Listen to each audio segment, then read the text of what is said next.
bird-eating spider is a veritable giant.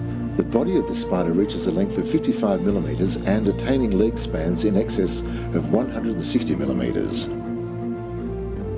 This spider is considered a tropical spider and is fairly common and widespread throughout northern Australia.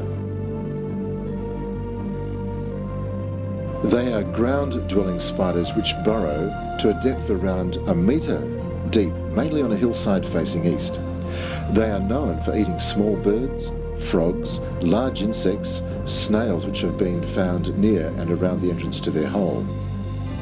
They get tangled in a silken sheet of web which is spread from the entrance of their burrow.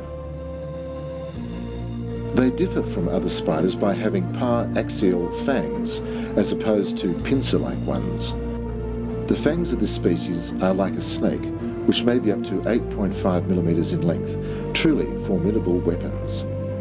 They are not dangerous to humans, but their bite can leave a human pretty sick and vomiting for about 6 hours. But for a small animal, dog or pet, it's death in 30 minutes. These spiders are in the same family as the tarantulas and are capable of climbing glass.